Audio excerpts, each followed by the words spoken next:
Brancayudas.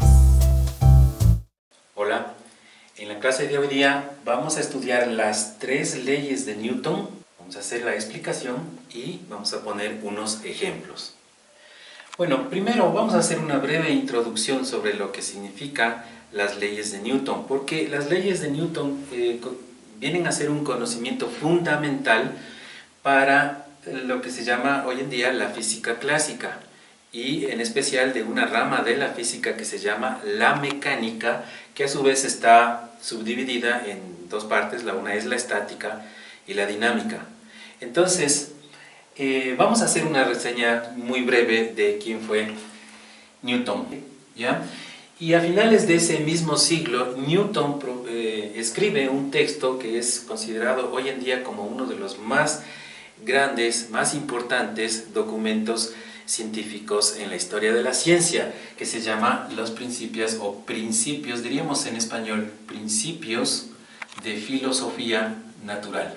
Ahí en ese texto, entonces Newton propone esas leyes, indicando que son las leyes que gobiernan el movimiento de los objetos, o el estado de los objetos. Vamos entonces a estudiar las leyes de Newton.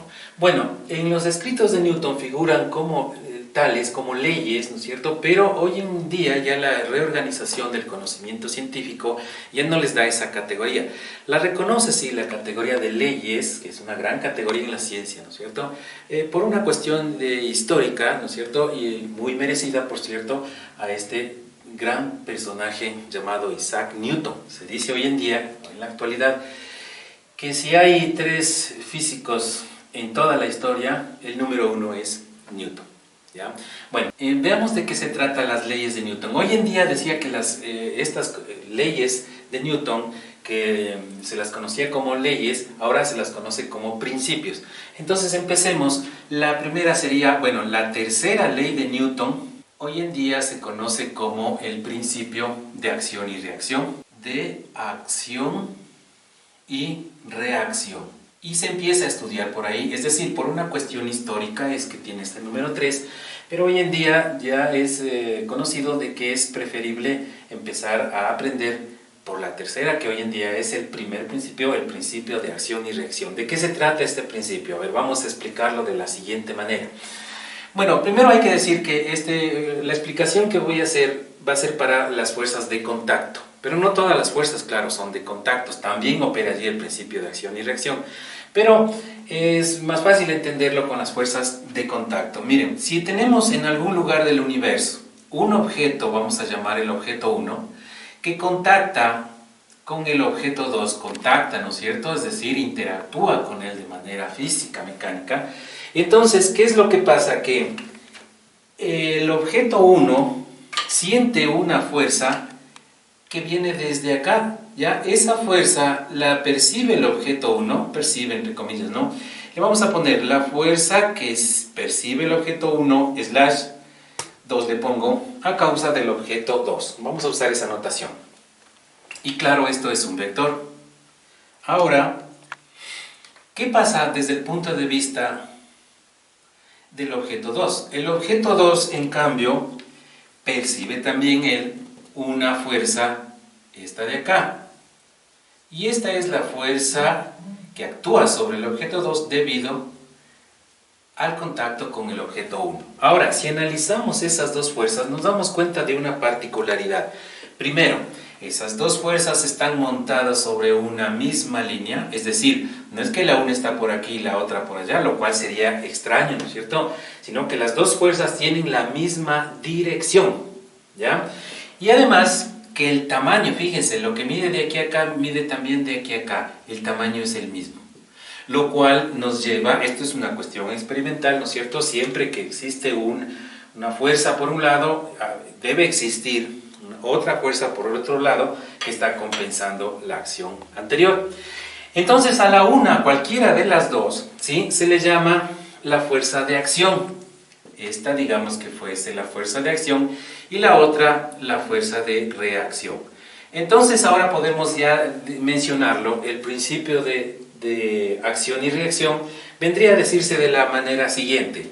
Cuando dos objetos contactan, el uno hace una fuerza sobre el otro, fuerza llamada de acción, que está en la misma dirección que la fuerza que siente el otro por la presencia del anterior, ¿no es cierto? Solo que esas fuerzas están en sentidos contrarios. A la una se le llama de acción y a la otra se le llama de reacción. Pero las fuerzas son del mismo tamaño, o sea, de la misma intensidad, la misma dirección, pero de sentidos contrarios. Vamos a poner un ejemplo en donde podamos ver en dónde entra esto de la acción y reacción en la física cotidiana. Miren, si ponemos nosotros sobre el piso un bloque grande, pensemos un bloque de 100 kilogramos de masa, una caja muy pesada, por ejemplo. Esa caja está sobre el piso, ¿no es cierto? Ahí ya está operando el principio de acción y reacción. ¿Cómo es eso de que está operando? Miren, el peso de la caja sería esta fuerza que tenemos hacia abajo, y como sabemos que el peso es la masa por la gravedad, y si esto ocurre en el planeta Tierra, la gravedad es de 9,8, o sea que sería 100 de masa multiplicado por 9,8, que nos da un resultado de 980 newtons, ¿ya? Que es una fuerza bastante grande. Sin embargo, este bloque no se va hacia abajo, es decir, que esta fuerza intenta llevarlo para abajo, pero es un intento que no logra su objetivo, porque el bloque se queda ahí, no se introduce sobre el piso. Entonces eso nos hace a nosotros inferir de que debe existir, si esta es una fuerza de acción, debe existir una fuerza de reacción en sentido contrario que esté compensando absolutamente estos 980 newtons que están hacia abajo, debe estarlos haciendo para arriba. ¿Quién los hace? Aquí los dos objetos que están en contacto son el bloque el uno y el planeta Tierra el otro. Entonces el planeta hace sobre este objeto una fuerza. Esta fuerza se le conoce con el nombre de la normal, y esta fuerza es de 980 newtons exactamente. Miden lo mismo esta con esta de acá. ¿Por qué esta no es de 990 o de 1000 o de 10.000? Porque si fuera así, sería raro, ¿no? Los objetos estarían levitando por el aire. O sea, le ganaría esta fuerza al peso. Entonces aquí se produce la acción y reacción. También podríamos pensar, por ejemplo, miren, si esta es una caja grande y digamos un niño pequeño está haciendo una fuerza hacia allá, una fuerza pequeña de 40 newtons, por ejemplo, ¿ya?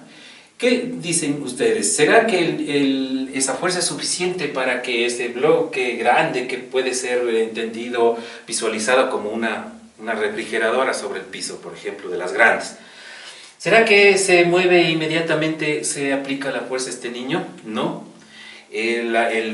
La masa esa se queda ahí, no se mueve ni un milímetro. Entonces eso hace que nosotros lleguemos a la conclusión de que debe haber una fuerza invisible al otro lado que está haciendo la redundancia, en contra al esfuerzo de este niño para que no se mueva. Y esta fuerza se llama la fuerza del rozamiento. ¿Qué significa? ¿Quién hace esa fuerza?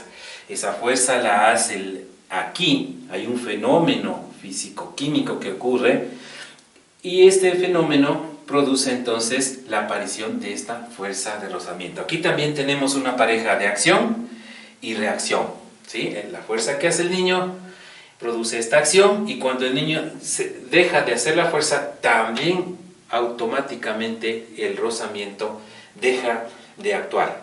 Ahí entonces está cumpliéndose acción y reacción.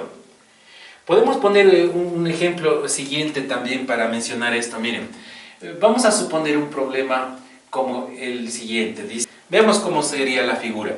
Aquí tendríamos el techo. Aquí vamos a dibujarle un resorte. Fíjense cómo está el resorte aquí. Y este resorte, vamos a suponer, tiene un ganchito por acá, ¿ya? El resorte está en su longitud natural porque nada se ha colgado aquí debajo. Es decir, que el resorte no está siendo deformado, ni estirado, ni comprimido. Pero ¿qué pasa si de aquí pasamos a la siguiente situación? Vamos a suponer entonces que ahora el resorte está de esta manera, distinto, ¿no es cierto? Y de aquí hemos colgado una masa, dice en el ejercicio, de 2 kilogramos.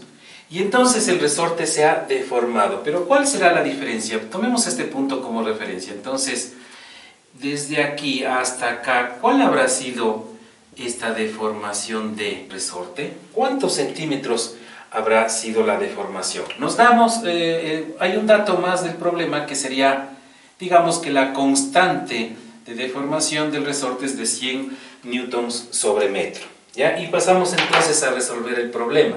Entonces, fíjense, el bloque aquí está soportando dos fuerzas. Voy a hacer un diagrama de cuerpo libre, se dice en física, este análisis de las fuerzas.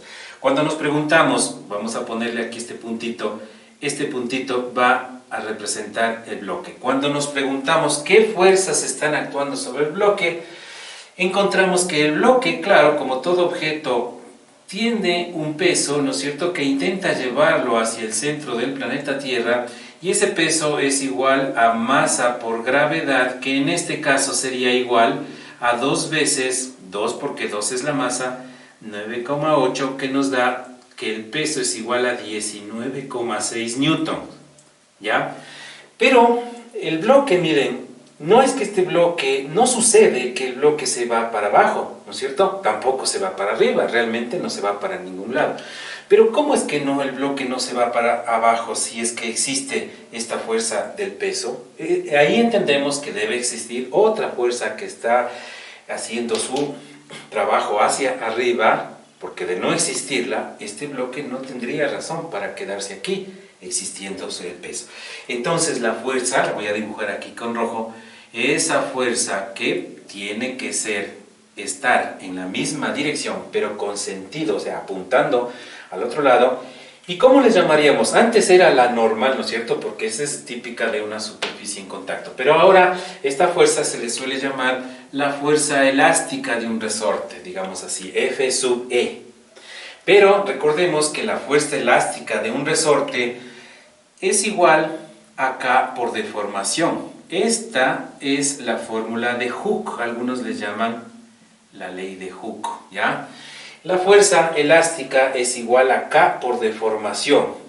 Y entonces, igualando las dos cosas, miren, si sabemos que hacia abajo hay 19,6 newtons de intención para llevarlo hacia abajo, debe haber 19,6 newtons de intención para llevarlo hacia arriba, y canceladas las dos intenciones, el objeto no va ni para arriba ni para abajo y se queda ahí mismo. De tal manera que yo entiendo que este peso tiene que ser igual a la fuerza elástica. Acción y reacción, fíjense. La acción tiene que ser igual a la reacción en módulo, claro. Este está yendo para abajo, la otra para arriba, pero sí en módulo las magnitudes son iguales. Entonces aquí diríamos que 19,6 tiene que ser igual a K por deformación, pero sabiendo que la K es un dato, esa K es la constante del resorte, constante elástica del resorte, tendríamos esto de aquí. De tal manera que la deformación puede despejarse al pasar a dividir estos 100 hacia abajo y me quedaría 19,6 dividido para 100, que nos da 0,19, aproximadamente 0,2 metros o 20 centímetros. O sea que la deformación ha medido 20 centímetros. Recuerden que eso era lo que estábamos intentando decir, ¿no es cierto? Cuánto se ha alargado el resorte, y ahora lo entendemos que el resorte se ha alargado 20 centímetros, una distancia más o menos de 1/4. Bien, ahora vamos a ver la primera ley de Newton, la tercera, ahora nos saltamos a la primera, esto es por cuestión de entenderlo mejor, ¿no es cierto? Esta modernamente se le llama principio de inercia, es el nombre que tiene modernamente esta antigua llamada primera ley de Newton. ¿Y de qué trata? Vamos ahora a enunciarla primero y luego la vamos a explicar y pasaremos a ver un ejemplo. La ley de Newton dice lo siguiente, o diría de la siguiente manera: si la sumatoria de todas las fuerzas que están actuando sobre un mismo objeto es igual a 0, entonces sucedería que el objeto se halla en un estado especial llamado el equilibrio. ¿Y en qué consiste ese equilibrio? Consiste que o bien el objeto está en reposo, reposo significa con rapidez igual 0, o sea que está quieto, o bien el objeto se encuentra dotado de un movimiento rectilíneo uniforme. De la cinemática recordarán ustedes MRU, movimiento rectilíneo uniforme. Bueno, esto sería el principio de inercia en su primera parte correspondiente a la primera ley de Newton, porque en la segunda parte del principio de inercia corresponde a la segunda ley de Newton. Pero bueno, esto es entonces, me parece a mí que es la manera más práctica de enunciarla, de recordar la ley de Newton, a pesar de que existen varias maneras hoy en día también de recordar la ley de Newton, pero hay que mencionar también que esta ya es una modificación histórica, es decir, para hacerla más entendible modernamente en los centros educativos, pero que Newton, históricamente, él no habría mencionado con estas palabras a la ley, sino más bien algo que se parece a que si un objeto se hallara en ausencia de fuerzas, el objeto mantendría su estado de reposo de movimiento rectilíneo uniforme, a menos que fuerzas entren en acción sobre el objeto, provocando el aparecimiento de una aceleración, bueno, etcétera, etcétera, así lo habría mencionado. Pero vamos entonces a entenderla así. Repito entonces, dice: si la sumatoria de fuerzas es cero, el objeto está en un estado llamado de equilibrio. ¿Y en qué consiste el equilibrio? ¿Que está quieto o está con movimiento rectilíneo uniforme? Expliquemos mejor esto de aquí. Verán, miren, imagínense en medio del espacio una roca, ya una piedra cualquiera, de masa m. Si a esta piedra nosotros le aplicamos una fuerza hacia allá, llamada F1, por ejemplo, entonces seguramente, claro, el objeto haría este movimiento, ¿no es cierto?, respondiendo a esa fuerza. Ya, pero si es que al mismo tiempo le aplicamos una fuerza hacia acá, por ejemplo, una fuerza F2, que es distinta, entonces seguramente la primera fuerza quería llevarlo para allá, el aparecimiento de la otra quiere llevarlo para acá, pero al estar aplicada simultáneamente habría una mediación entre las dos y el objeto se iría en una dirección intermedia. Pero si justo en esa dirección hacemos una fuerza justa tal que cancele el efecto de las otras dos, entonces eso significa hacer que la sumatoria sea cero. En otras palabras, si sumamos, claro, vectorialmente F1 más F2 más F3, esto de aquí es la sumatoria de fuerzas, y si resulta que me da igual a cero, significa que el objeto se queda en reposo y se queda en un estado llamado del equilibrio. No es tan fácil de entender, me he dado cuenta que los estudiantes tienen resistencia a entender esta parte de cómo es posible que, aun cuando el sumatorio de fuerzas dé cero, el objeto estaría con movimiento rectilíneo uniforme, porque eso significa moverse, ¿no es cierto? Ya, bueno, eso podríamos explicarlo de la siguiente manera. Miren, imaginen que el objeto ya estaba moviéndose antes del aparecimiento de esas fuerzas y se movía, por ejemplo, de esta manera. A ver, vamos a suponer que este era el movimiento rectilíneo uniforme que tenía el objeto. Entonces, si las fuerzas aparecen súbitamente, las tres de ellas, que se cancelan mutuamente, entonces esas tres fuerzas pueden ir acompañando al objeto en su movimiento rectilíneo uniforme eterno, ¿no es cierto? Entonces las fuerzas pueden permanecer ahí y el objeto seguiría moviéndose con MRU, con una rapidez que ya la tenía antes de la aplicación. Es decir que, aun cuando la sumatoria de fuerzas es cero, es posible que el objeto mantenga un movimiento rectilíneo uniforme. Vamos a revisar un ejercicio para ver cómo opera esta primera ley de Newton. Dice: el sistema de la figura se halla en movimiento inminente. Calcular μ, el coeficiente de rozamiento. ¿Qué significa esto del movimiento inminente? Movimiento inminente significa a punto de moverse, pero no se mueve. ¿Ya? Eso quiere decir que el bloque está sostenido ahí, ¿no es cierto? Pero con las justas sostenido. Eso quiere decir que si estos 30 grados yo le subo un poquito más, entonces el bloque ya empieza a deslizarse. Pero con los 30 grados que está ahí, el bloque se queda, pero está apenas el bloque sostenido por su propio rozamiento.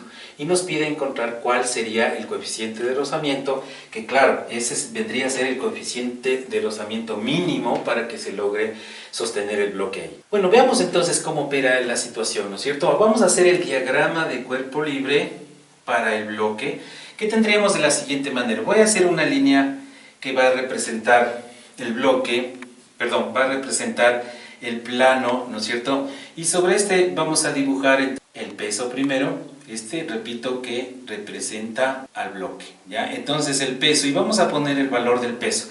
El peso es masa por gravedad. Si la masa es 4 kilogramos, entonces 4 por 9,8 me da 39,2. Ese sería el peso, ¿ya? Acá tendríamos los 30 grados, que es la inclinación del plano. Esta es una fuerza de acción, ¿no? Recordando lo de acción y reacción de la tercera ley.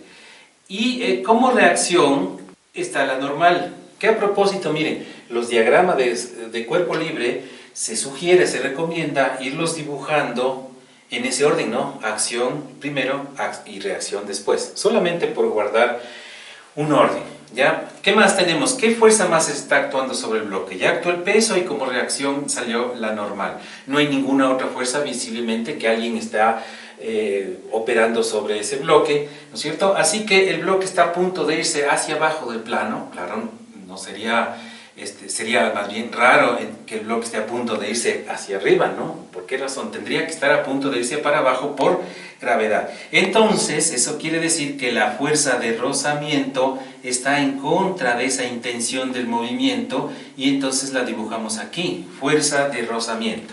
Ahora vamos a prolongar la dirección de la normal, que le vamos a llamar el eje Y, le llamamos X al del plano, Y al de donde está la normal, y ahora vamos a proyectar este vector del peso hacia la dirección de la normal y también hacia la dirección del plano, con lo cual vamos a tener estas dos componentes del peso. Esta en color rojo viene a ser el peso en la dirección Y, y esta otra de acá viene a ser el peso en la dirección X. Se me ha formado un pequeño triángulo rectángulo ahí, le voy a rayar este pequeño triángulo rectángulo, donde este ángulo de 30 grados vuelve a aparecer aquí, le voy a escribir aquí, ese es el ángulo de 30 grados. Vamos a resolver entonces ese triángulo de 30 grados para los catetos, que vendría a ser el peso en Y, este de aquí, ¿no es cierto? Y el peso en X, este de acá. Entonces pongámosle, a ver, el peso este sería en Y y este sería el peso en X. Hagámosle aparte estos resultados. El peso en Y por la trigonometría viene a ser la hipotenusa, que es 39,2 multiplicado por el cateto adyacente, que es P sub Y, ¿no es cierto? Del ángulo con respecto al ángulo de 30 grados. Entonces, repito, 39,2 multiplicado por el coseno de 30 grados. ¿Qué nos da como resultado? Es igual a 33,95. Esto para el caso de PY. Escribamos este resultado acá para tenerlo presente.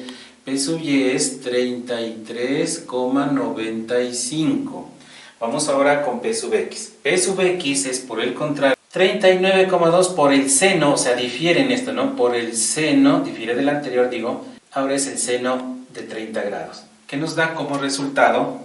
19,6 newtons. Vamos a ponerlo acá también, este resultado de P sub X, que nos queda P sub X igual 19,6 newtons. A continuación, vamos a hacer los sumatorios.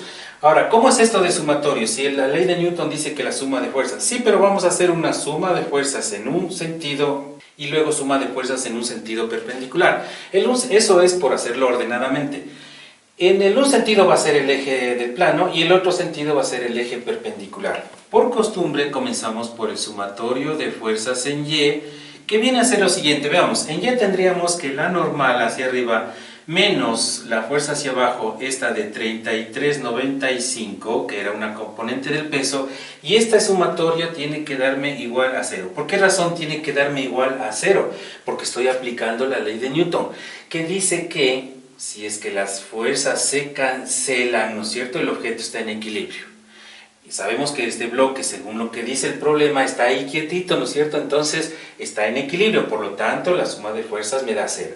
De ahí sacamos que la normal vale 33,95. ¿Cómo sacamos esto? En Newton, ¿no es cierto? ¿Cómo sacamos esto? Bueno, simplemente pasando 33,95 al otro lado nos queda despejada la fuerza normal. Bueno, eso por un lado. Ahora, el sumatorio de fuerzas en X, en cambio, veamos, en el sentido X, viene a ser de la siguiente manera. Aquí, antes de hacer sumatorio en X, deberíamos preguntarnos cuál es el sentido positivo y negativo. Y conviene, eso es solo una conveniencia, ponerle sentido positivo hacia donde el objeto se mueve o hacia donde intenta moverse. El objeto está a punto de irse para abajo, pero realmente no se va para abajo. Pero esa intención ya hace que nosotros pensemos en ponerle el signo más hacia abajo del plano. Entonces, en ese caso tendríamos que este 19,6 sería positivo, 19,6, y el rozamiento negativo, entonces menos FR es igual a ¿cuánto? Esto es igual a 0. ¿Por qué razón? Porque estamos hablando, perdón, de la primera ley de Newton, donde dice que el sumatorio es igual a 0. Bueno, entonces ahora nos resta saber qué es esta fuerza de rozamiento. La fuerza de rozamiento es igual a μ por normal. μ no sabemos, porque eso es lo que nos pide el problema, calcular μ, dice, ¿no es cierto? Pero la normal sí sabemos. O sea que la fuerza de rozamiento sería μ multiplicado por la normal que acabamos de calcular, 33,95, o sea que sería 33,95 μ. ¿Sí? Le puse primero la normal y luego le dejé allá μ.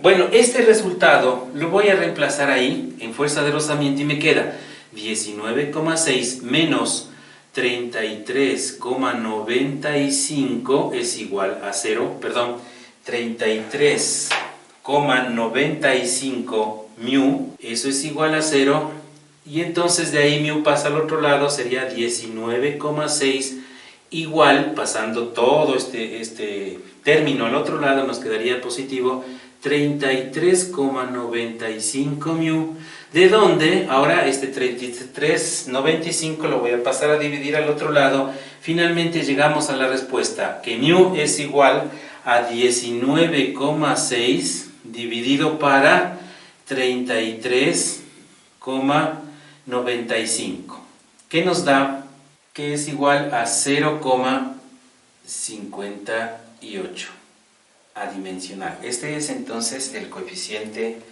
de rozamiento. Bien, ahora finalmente vamos a ver la segunda ley de Newton.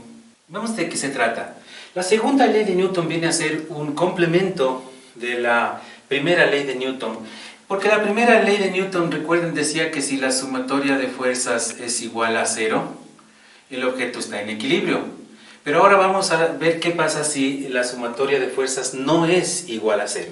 Entonces, si la sumatoria de fuerzas no es igual a 0, el objeto ya no está en equilibrio, de tal manera que pensaríamos que el objeto está en un desequilibrio. Ahora miren, si esta sumatoria de fuerzas, que se le suele llamar fuerza neta, no es 0, es una fuerza constante, que es un caso particular, pero muy conveniente, porque podría no ser constante, ¿sí? En general, el desequilibrio produce que en el objeto aparezca una aceleración, con lo cual sería un movimiento, ya no movimiento rectilíneo uniforme, sino un movimiento variado, ¿ya? En general sucede así, pero si es que esta sumatoria de fuerzas o fuerza neta es constante, entonces diríamos que aparece aquí un movimiento rectilíneo uniformemente variado, donde existe o hay el aparecimiento de una aceleración que ya no es 0. Antes, en el caso de la primera ley, sí era igual a 0, ¿ya? Y claro, esta aceleración vendría a tener la misma dirección y sentido de esta fuerza en caso de ser constante, también podríamos decir como una especie de corolario o consecuencia de lo anterior. Bueno, pero esta expresión que tenemos aquí es la segunda ley de Newton, que resumidamente, repito, dice que si a un cuerpo se le aplican una serie de fuerzas, pero esta no resulta nula, sino que da como resultado una fuerza, aparecería entonces en el objeto, en un estado de desequilibrio, una aceleración en esa misma dirección y sentido de esa fuerza que lo hará moverse con un movimiento variado, ¿sí? Un movimiento variado. Y de ser constante, esa fuerza neta será rectilíneo uniformemente variado. Y como una consecuencia, diríamos que la fuerza es proporcional a la aceleración con la que se está moviendo el objeto, y la constante de proporcionalidad será una masa. Esta es entonces la fórmula debida a la segunda ley de Newton, que hay que mencionar también que es para cuando la fuerza es constante y la masa también es constante. Si la masa no fuera constante, no opera esa fórmula. Pero para los sistemas simples sí podemos entender esta relación, fuerza igual a masa por aceleración. Esta viene a ser una fuerza neta o la suma de todas estas fuerzas. Bueno, vamos a explicarlo entonces de esta manera. Miren, imaginen otra vez una piedra, un objeto que está en el universo, ¿no es cierto? Le aplicamos una fuerza F1 que lo lleva al cuerpo hacia allá, ¿no es cierto? Pero le aplicamos al mismo tiempo una fuerza F2 que lo lleva al objeto, intentaría llevarlo hacia allá, pero el objeto mediando entre las dos intentaría irse para acá. Pero habíamos dicho que si aparece una fuerza acá que compensa el efecto de las dos, una F3, ¿no es cierto? ¿Sí? O pongámosle las cosas de la siguiente manera. Digamos que esta es una F3 que cancela exactamente el efecto de las dos. Ya, pero ¿qué tal si en ese estado de equilibrio del objeto le hacemos más grande? Fíjense, le incremento este F3. Eso significa que habría vamos a suponer que existe una fuerza neta en esta dirección, ¿ya? Fuerza neta significa una fuerza residual, es decir, que la suma de estas fuerzas me va a dar o va a producir que el objeto empiece a moverse en esta dirección donde aparece una aceleración. Es decir, que la fuerza neta vendría a aparecer aquí, o sea, esta fuerza neta sería, le voy a escribir acá, esta fuerza neta sería la suma vectorial F1 más F2 más F3 que aparece en una dirección y entonces haría que todo el objeto empiece a irse en donde el objeto empezará a acelerar, ¿no es cierto?, con esa aceleración de ahí. Eso es lo que dice la segunda ley de Newton.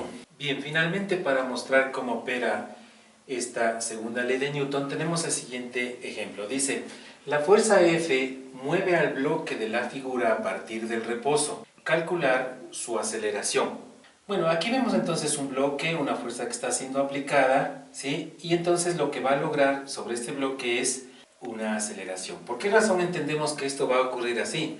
Porque estos 60 newtons son lo suficientemente grandes como para vencer un poco el rozamiento que tendríamos entre las dos superficies. Veámoslo entonces de la siguiente manera. Vamos a hacer un diagrama de cuerpo libre sobre el bloque de la figura. Vamos a poner un punto que represente el bloque y vamos a entender que la fuerza de acción que está actuando sobre el bloque será su peso, ¿no es cierto? El peso es igual a la masa por la gravedad, o sea que sería 2, que es la masa, la gravedad 9,8 nos da 19,6. Eso sería el peso. Ahora, como reacción a ese peso, esto ya lo vimos antes, ¿no es cierto? Tendríamos una fuerza que está hacia arriba, por cierto, ya que no hay otras en ese sentido vertical, tendrían la misma longitud y esta fuerza se llamará la fuerza normal y tendrá que valer también 19,6 para que en este sentido entendamos que opera la primera ley de Newton, o sea que el sumatorio de fuerzas nos da 0. Esto también puede alcanzarse, si gustan ustedes, como suele hacerse así, ¿no es cierto? Se suele hacer sumatorio de fuerzas en Y, se dice la normal hacia arriba menos el peso hacia abajo, 19,6 es igual a 0. ¿Por qué a 0? Porque en el sentido vertical el objeto está solamente, juzgando en el sentido vertical, está en equilibrio. Entonces ahí opera la primera ley de Newton y por eso igual 0. Y de ahí se despeja n igual a 19,6 newtons, que claro lo podríamos haber ya pensado inmediatamente, ya que no hay otra fuerza que se oponga al peso. Bueno, pero en el sentido horizontal sucede otra situación. En el sentido horizontal tendríamos una fuerza, esta de aquí, de 60 newtons, la fuerza F, y también tendríamos una fuerza de rozamiento que le voy a hacer exageradamente más pequeña para que ustedes visualicen de que esta siendo más grande que la otra, esto produce un desequilibrio, ¿no es cierto? ¿Ya? Y le gana los 60 y por eso es que se mueve hacia allá y entonces estaría actuando aquí, o estaría operando aquí, perdón, la segunda ley de Newton. Entonces en el sumatorio de fuerzas en X tendríamos que, si entendemos el sentido positivo como el que estoy mostrando en este momento, 60 positivo menos la fuerza de rozamiento tendrá que ser igual a masa por aceleración. Recuerden, voy a escribirle aquí, la fuerza neta, o sea, el sumatorio de fuerzas es, según la segunda ley de Newton, igual al producto de la masa por aceleración. Entonces nos da esa expresión de ahí. Ahora, vamos a calcular esta fuerza de rozamiento. Aquí pongo también otra formulita, la fuerza de rozamiento es igual a mu por la normal. En este caso, mu es igual aquí a 0,2 y la normal, la calculamos hace un momento, es 19,6, que nos da como resultado 3,92 newtons. ¿Ya? Entonces eso lo reemplazamos en la expresión que teníamos acá y nos queda 60 menos 3,92 es igual a la masa. La masa, si la conocemos, es 2 multiplicado por A. Y entonces, pasando a dividir este 2 al otro lado, nos quedaría 60 menos 3,92 dividido entre 2 nos da a la aceleración. Y este resultado, 18,04 metros sobre segundo cuadrado, que sería la respuesta. Bien, esta ha sido entonces la explicación de las tres leyes de Newton, ¿no es cierto? La primera, recordemos, principio de acción y reacción. La segunda, la que nos dice que si la sumatoria de fuerzas es igual a 0, el objeto está en equilibrio, en reposo o con movimiento rectilíneo uniforme. Y la segunda ley de Newton, o principio de inercia en su segunda parte, nos diría que la fuerza neta ya no es igual a 0, sino que es igual a masa por aceleración, ¿no es cierto? Y eso indica que el objeto está en desequilibrio. A continuación, te propongo el siguiente ejercicio.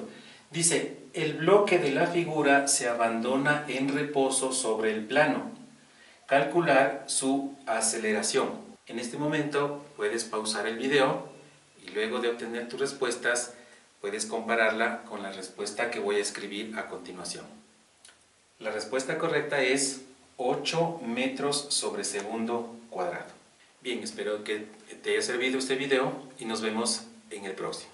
Hasta luego.